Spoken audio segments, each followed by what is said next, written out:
Hello everyone. अब जो है वैवाहिक अंतोष के अगले पार्ट में अब हम देखना शुरू करते हैं जुडिशियल सेपरेशन। ठीक है, न्यायिक पृथक्करण। हमको पता है कि जब वैवाहिक अंतोष की बात करते हैं तो हमें 4 प्रकार के अंतोष मिले हुए हैं। पहला विवाह की अकृतता, फिर जुडिशियल सेपरेशन, थर्ड जो है डाइवोर्स, और उसके बाद एक है दाम्पत्य अधिकारों के प्रस्तावना सेक्शन 9। तो सेक्शन 9 को हम पढ़ चुके हैं। अब हम जो है जुडिशियल सेपरेशन को पढ़ना शुरू करते हैं। जुडिशियल सेपरेशन वो प्रक्रिया है जिसमें जो है विवाह विखंडित नहीं होता है। ठीक है, पति और पत्नी का व्यवहार तलाक के विवाह विच्छेद के समान तो हो सकता है, परंतु उनके विवाह का विखंडन नहीं हुआ रहता है। अर्थात इसमें पति पत्नी को सभी कृत्य जो तलाक के समय होते हैं वो सब करते हैं, बशर्ते कि उनका विवाह जो है बना हुआ रहता है। अब हम जब सेक्शन 10 को देखेंगे, सेक्शन 10 जो है हिंदू मैरिज एक्ट का सेक्शन 10, वो जो है न्यायिक पृथक्करण जुडिशियल सेपरेशन के बारे में बात करता है। ये सेक्शन जो है 2 पार्ट में डिवाइड है। सेक्शन 10(1) सेक्शन सब क्लास 10(2).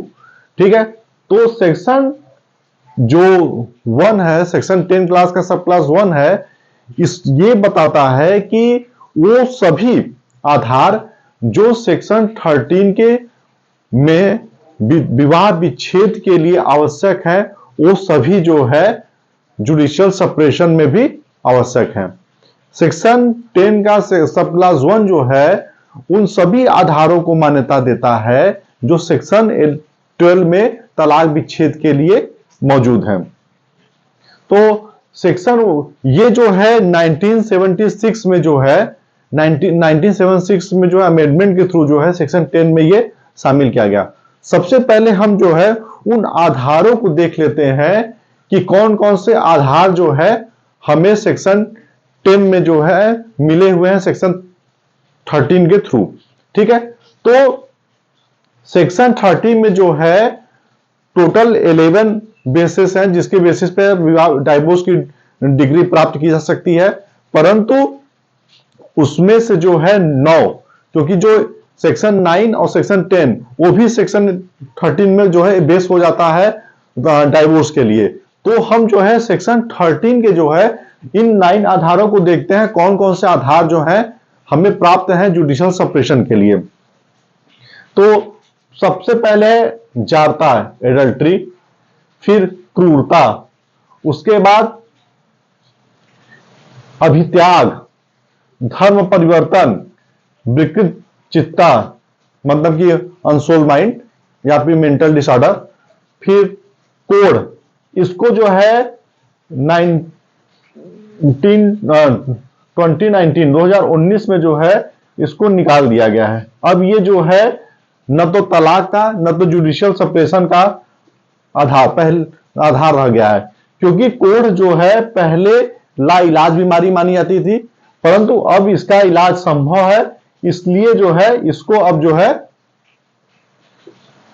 जुडिशियल सेपरेशन और तलाक से निकाल दिया गया है। तो अब जो है केवल इसमें 8 आधार बचे हैं। ठीक है, फिर संचारी रति जन रोग, मतलब कोई ऐसा सेक्सुअल रोग हो जो ट्रांसफर हो जिससे दूसरे पार्ट्स को कोई खतरा हो। फिर सन्यासी हो जाना, मतलब पति या पत्नी दोनों में से जो है कोई भी सन्यासी हो जाए। फिर 7 वर्ष से लापता हो जाना, इसमें आप एविडेंस एक्ट का सेक्शन 108 भी देखेंगे। ठीक है, इन आधारों को जब मैं डाइवोर्स पढ़ाऊंगा तो एक एक आधारों को एकदम विस्तृत तरीके से बताऊंगा, और इसी में जो है हम जुडिशियल सेपरेशन में वो आधार देखिए, जैसे ये जो 8 आधार है, ये आधार पति और पत्नी दोनों को प्राप्त है। ठीक है, और इसी का सेक्शन 13 का सब क्लास 2 जो है उन आधारों के बारे में बात करता है जो केवल पत्नी को प्राप्त होते हैं। पहला क्या है, पति अगर दूसरा विवाह कर ले, ठीक है, अगर और पति या तो बलात्संग या अप्राकृतिक मैथुन का दोषी हो, या पशुगमन को भी बोल सकते हैं, तो अप्राकृतिक मैथुन मतलब अननेचुरल सेक्स, फिर भरण पोषण की कोई डिग्री प्राप्त कर ली हो पत्नी ने, और यौनावस्था का विकल्प, यौनावस्था का विकल्प आप जो है मुस्लिम लॉ में देखेंगे, इसमें 18 ईयर सॉरी 15 ईयर एज के से कम अगर किसी महिला का शादी हो जाता है तो जब वो 18 ईयर की होती है तो उसको ये अधिकार प्राप्त होता है कि वो अपने विवाह को स्वीकार करे या फिर त्याग दे। तो हम देखेंगे सेक्शन 10 का जो सब क्लास 1 है वो दो भागों में डिवाइड है। पहला वो अधिकारों की बात करता है जिसमें पति पत्नी को दोनों अधिकारों को पत्नी पति को दोनों को अधिकारों को प्राप्त जुडिशियल सेपरेशन रह सके, ये 8 आधार है, और 4 आधार जो है केवल पत्नी को प्राप्त है। इस 4 आधार पर पत्नी जुडिशियल सेपरेशन की डिग्री प्राप्त कर सकती है। तो अब जो है जब हम जुडिशियल सेपरेशन की बात करते हैं तो जुडिशियल सेपरेशन के प्रभाव के बारे में ज्यादा जोनी है। तो जुडिशियल सेपरेशन का प्रभाव यह होता है कि पति पत्नी जो है आपस में जो है अलग अलग रह सकते हैं, उन्हें सहचार करने की जरूरत नहीं है, पहला यह है। ठीक है, सेकंड क्या है, उनके विवाह का विखंडन नहीं हुआ रहता है। ठीक है, वो केवल अलग अलग रहते हैं, उनका विवाह का विखंडन नहीं हुआ रहता है। थर्ड क्या है, थर्ड ये है कि इस दौरान जिस समय न्यायिक सेपरेशन में वो रह रहे हैं, अगर उसमें पति या पत्नी की मृत्यु हो जाती है तो उनके उत्तराधिकार का गमन उसी तरीके से होता है जिस तरीके से पहले मान लिया जाए कि पहले उनके बीच विवाह था। मतलब कि कुल कहने का यह मतलब है कि वो सभी अधिकार जो एक विवाह में पति पत्नी को प्राप्त होते हैं, उन जुडिशियल सेपरेशन के दौरान भी अगर जो जुडिशियल सेपरेशन का जो दौर चल रहा है उसमें अगर एक साथ हो रहा है उसमें भी वो अधिकार उनको प्राप्त है। हाँ, एक चीज और, इसमें साथ रहना या न रहना ये पति पत्नी के ऊपर निर्भर करता है। साथ न रहने का अर्थ है कि उसको सहचार से दूर कर देना। ये जरूरी नहीं है कि हम एक ही घर में रह रहे हैं तो इसको ये मान लिया जाए कि कोई न्यायिक पृथक्करण के थ्रू नहीं है, वो एक घर में भी रह सकते हैं, बस उनके बीच जो है सहचार न हो।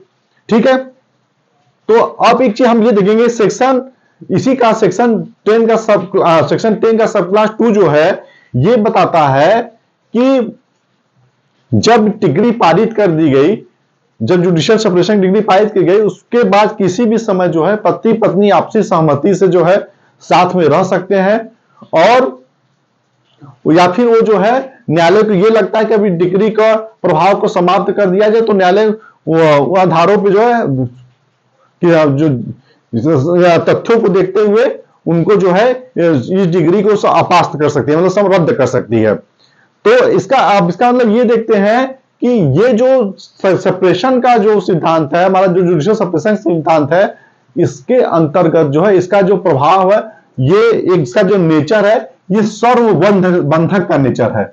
मतलब इन रेम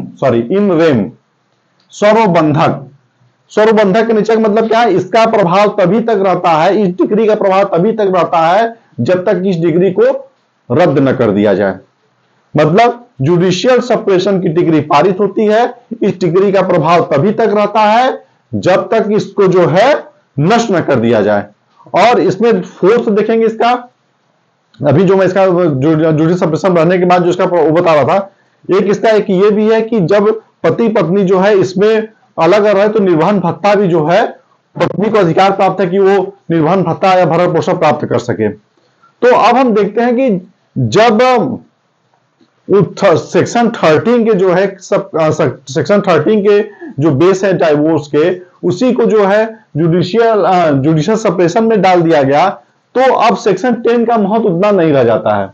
ठीक है, अब जो है हम जो है जो 13 है तलाक, जो डाइवोर्स जो है उसी के ऊपर जो है हम ज्यादातर निर्भर हो गए। जुडिशियल सेपरेशन की डिग्री अब जो है बहुत मायने नहीं रखती है आज के समय में। तो जो कूलिंग पीरियड रहता था उसको भी किसी किसी केस में जो है कोर्ट ने नहीं माना, जब उसमें यह मान लिया गया कि जब साथ में रहना ही संभव नहीं है तो साथ फिर उसके बाद क्या जरूरत है जुडिशियल सेपरेशन का, फिर किसका क्या जरूरत है कूलिंग पीरियड की। तो ये हम देखेंगे जुडिशियल सेपरेशन जो है एक समय देता है पति पत्नी को कि आप जो है आपस में समझौता कर सके, डाइवोर्स लेने से पहले जो है आप आपस में समझौता कर सके। ठीक है, और इसी का सेक्शन 10 का क्लास 2 बोलता है कि जब अगर आप में समझौता हो जाए तो इसकी डिग्री रद्द हो जाए, या फिर आपस में बिना डिग्री रद्द कराए भी आप साथ में रह सकते हैं। तो कहने का क्या मतलब है कि जब पति पत्नी के बीच में मनमुटाव हो, और मनमुटाव इस स्तर का हो कि वो विवाह विच्छेद तक पहुंच जाए, तो और दोनों आपस में अलग अलग रह के एक दूसरे को समझने का प्रयास करें, या तो फिर सोचते हैं एक दूसरे के रिश्तों के बारे में, तो उन्हें समय दिया जाता है। तो ये समय जो होता है वो सेक्शन 10 है, वो जुडिशियल सेपरेशन का दौर होता है। जुडिशियल सेपरेशन के दौरान जो है पति जो है पत्नी से अलग रहता है, पत्नी जो है पति से अलग रहती है, उन दोनों को समझने का मौका मिलता है। जब उनको लगता है कि नहीं हम परिस्थितियों में फिर से एक साथ रह सकते हैं, तो इस डिग्री को आपास करा लेते हैं और साथ में रहना शुरू हो जाते हैं। तो सेक्शन 10 में सबसे ज्यादा ध्यान देने वाली बात यह है कि सेक्शन 10 में जब भी जुडिशियल सेपरेशन के बीच दौर में रहते हैं, तो जो विवाह का जो है, विवाह उनका समाप्त नहीं हुआ रहता है। ठीक है, अगर इस चीज को आप ध्यान में रखेंगे तो जब भी एमसीक्यू क्वेश्चन में आएगा जुडिशियल सेपरेशन का प्रभाव, तो आप जो है इसको आंसर क्लियर कर लेंगे। ठीक है, अब एक केस है मोदाबाई वर्सेस नारायण, ये 1973 एमपी हाई कोर्ट का केस है। इसमें बताया गया कि जुडिशियल सेपरेशन का जो सेक्शन 10 का सब क्लास 2 है, उसमें दिए गए बेसिस के आधार पर जो है न्यायालय को यह अधिकार प्राप्त है कि अगर उन्हें लगता है कि ऐसी परिस्थितियां विद्यमान है कि जुडिशियल सेपरेशन की डिग्री को अपास कर दिया जाए, तो न्यायालय उस डिग्री को अपास कर देगा। ठीक है, अब जुडिशियल सेपरेशन को जो है जितने भी बेसिस बताए गए हैं, इन सारे बेसिस जो मैं सेक्शन 13 पढ़ाऊंगा, तो सारों को जितने भी इसमें बेस है सबको क्लियर करूंगा। ठीक है, जैसे एडल्ट्री हो गई, फिर या फिर क्रुएल्टी हो गई, इन सभी को जो है मैं एक एक पार्ट को जो है एक्सप्लेन करते हुए आगे बढ़ाऊंगा, बताऊंगा एडल्ट्री क्या है, क्रुएल्टी क्या है, ठीक है, अभित्यजन क्या है। इन सभी चीजों को जो है जब सेक्शन 13 पढ़ाऊंगा तो उसमें जो है क्लियर करूंगा। ठीक है, सेक्शन 10 को पढ़ने के बाद जो है, सेक्शन 10 को पढ़ने के बाद हम जो है उसके प्रभावों को जो है देख लेते हैं। ठीक है, पर मैंने भाई बताया प्रभाव क्या क्या है, उसी तरीके से इसको नोट भी करा देते हैं जो आपके मेंस में भी काम देगा। तो आप एक लाइन में इसको नोट कर लीजिए। ठीक है, पहला प्रभाव क्या होता है, वैवाहिक विच्छेद नहीं होता है। ठीक है, जब भी न्यायिक सेपरेशन होता है, जुडिशियल सेपरेशन जब होता है, तो उनके बीच जो विवाह होता है उसका विच्छेद नहीं होता है। ठीक है, मतलब कि न्यायिक सेपरेशन के दौरान भी वो जो है पति पत्नी के रूप में रहते हैं, बस वो जो है सहवास से उनको मुक्ति मिल जाती है। सेकेंड, इसका प्रभाव क्या होता है, सहवास के दायित्व से मुक्त होना, मतलब कि पति पत्नी तो अभी हैं, परंतु वो एक दूसरे से इंटरकोर्स करने के दायित्व से जो है उनको मुक्ति मिल चुकी है। ठीक है, पहला क्या है, पति पत्नी के रूप में रहते हैं, विवाह विच्छेद नहीं करता है। सेकंड क्या है कि पति पत्नी के रूप में है, लेकिन उनको जो है सहवास करने से मुक्ति मिल जाती है, कोई किसी को सहवास करने के लिए मजबूर नहीं कर सकता। ठीक है, और थर्ड क्या है, साथ रहने के लिए बाध्य नहीं, मतलब पति पत्नी जो है साथ रहने से मतलब कि एक ही कमरे में या एक ही जगह रहने के लिए बाध्य नहीं है। जुडिशियल सेपरेशन के दौरान जब वो पति पत्नी है तो पत्नी अलग रह सकती है, पति अलग रह सकता है। फोर्थ क्या है, अगर पत्नी, जैसे जुडिशियल सेपरेशन जब चल रहा है तो उसमें आपको मेंटेनेंस तो मिलेगा नहीं जो सीआरपीसी 125 के थ्रू, तो उसमें हिंदू मैरिज एक्ट का जो है सेक्शन 24-25 में जहां निर्वहन भत्ता और भरण पोषण की बात की गई है, उसमें जो है अधिकार प्राप्त होता है। अगर पत्नी है तो निर्वहन भत्ता के लिए जा सकती है, अगर पति है तो भरण पोषण के लिए जा सकता है। ठीक है, तो ये इसके 4 प्रभाव होते हैं। और एक चीज और भी देखा जाए कि अगर जुडिशियल सेपरेशन के दौरान अगर पति की मृत्यु हो जाए या पत्नी की मृत्यु हो जाए, तो जब अगर जुडिशियल सेपरेशन के दौरान जो है पति पत्नी में से किसी की अगर मृत्यु हो जाती है, तो उसमें जो है जो भी आगे की जो कानूनी कार्रवाई होगी तो वहां पे उसको पति या पत्नी मान के ही किया जाएगा। ऐसा नहीं माना जाएगा कि जुडिशियल सेपरेशन के दौरान हो रही थी तो उसको डाइवोर्सी मान लिया जाए, ऐसा कुछ नहीं है। जुडिशियल सेपरेशन जो है केवल एक अलग रहने का तरीका है, एक ऐसा समय जिसमें पति पत्नी आपस में समझने के लिए एक दूसरे से अलग हो जाते हैं। अगर उनके बीच ये मनमुटाव समाप्त हो जाता है तो फिर वो एक साथ रह सकते हैं। ठीक है, इसमें उनके विवाह का विखंडन नहीं होता है, विवाह का जो गुण है वो बना रहता है, और जुडिशियल सेपरेशन जो है इन रेम प्रभाव रखा, मतलब सर्वबंधीय प्रभाव रखता है। मतलब जैसे इसकी डिग्री को आपस कर दिया जाए और फिर से जो है विवाह की पूर्ण स्थिति पहले ऐसी हो जाती है, जिसका प्रभाव उसी समय समाप्त हो जाता है जैसे इसकी डिग्री पास कर दी जाए। ठीक है, अब जुडिशियल सेपरेशन के बारे में हमने पढ़ा। जुडिशियल सेपरेशन सेक्शन 10 में बताया गया है। सेक्शन 10 2 पार्ट में है, सेक्शन 10(1), सेक्शन 10(2). सेक्शन 10(1) बताता है कि वो सभी आधार जो सेक्शन 13 में बताए गए हैं पति पत्नी को प्राप्त हैं, वो सभी जो है जुडिशियल सेपरेशन के लिए भी मान्य होंगे। और ये सेक्शन 13(1) में जो है टोटल 8 आधार हैं जो पति पत्नी दोनों को प्राप्त है। फिर सेक्शन 13(2) में जो है 4 अधिकार हैं जो केवल जो है पत्नी को प्राप्त है। उसके बाद सेक्शन 10 का 2 बताता है, सेक्शन 10 का सब क्लास 2 बताता है कि जुडिशियल सेपरेशन जो है और उसकी डिग्री को न्यायालय जब इसको लगे तथ्यों के आधार पे कि अब इसको अपास करना चाहिए तो उसको अपास कर सकती है, या तो पति पत्नी जो है आपस में रहने के लिए तैयार हो जाते हैं तो वो साथ रहना प्रारंभ कर सकते हैं। ठीक है, अब जो है हम अब इस सेक्शन 10 में जो भी मैंने बेसिस बताया उसको मैं सब एक्सप्लेन करूंगा, उसको अच्छे से पढ़ाऊंगा उसको सेक्शन 13 में। ठीक है, अब इसको हम कंप्लीट करते हैं।